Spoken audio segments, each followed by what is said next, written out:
छत्तीसगढ़ी गाने देखने के लिए हमारे YouTube चैनल को सब्सक्राइब करें और नए अपडेट्स जानने के लिए बेल आइकन के बटन को क्लिक करें।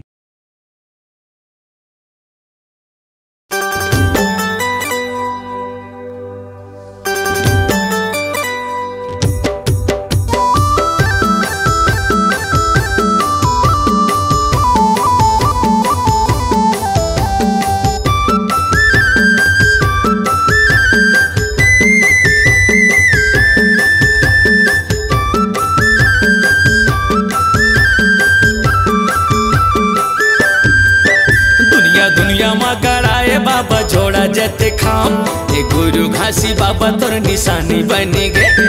दुनिया मा बताए बाबा सत्य रूपी ज्ञान ए गुरु घासी बाबा तोर कहानी बने गे।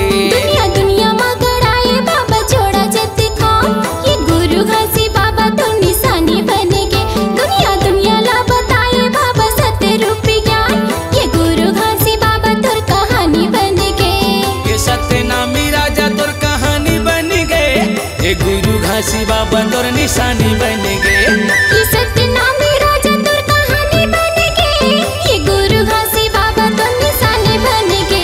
गुरु बाबा तोरे महिमा है जग मा महान ए गुरु घासी बाबा तोर कहानी बन गे। दुनिया मा गड़ाए बाबा जोड़ा जते खाम ये गुरु घासी बाबा तोर निशानी बन गे।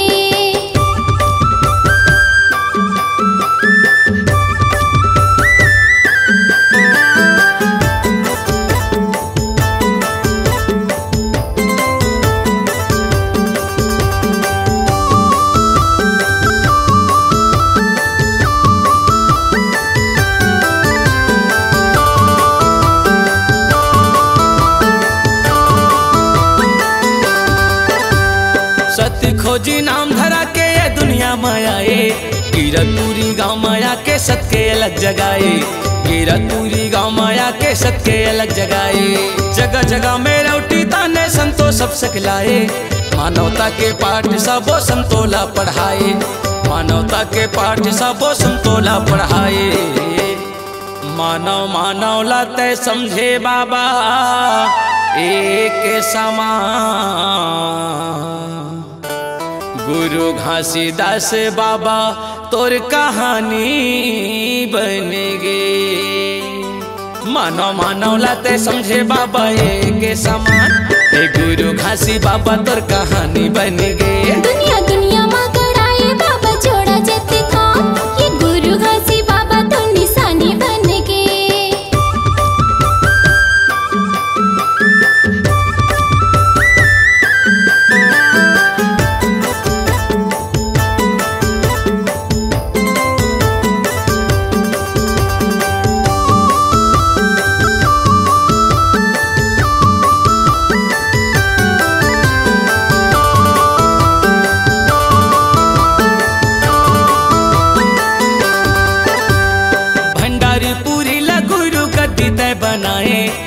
मन के बीच सत के पंथला चलाए।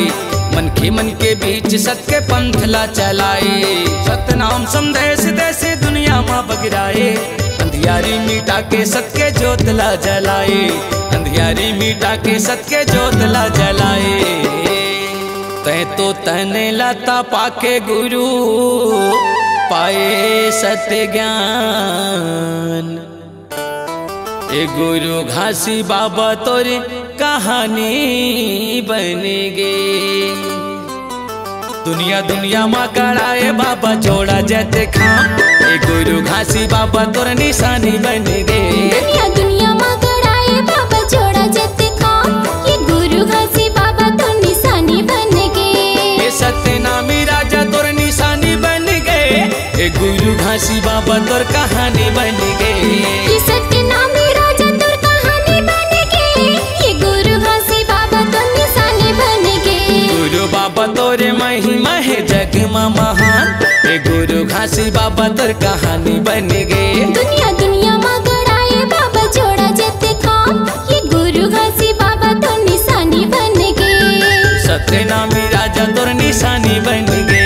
ये गुरु घासी बाबा तोर कहानी बन गे। ये सत्यनामी राजा तोर निशानी बन गे।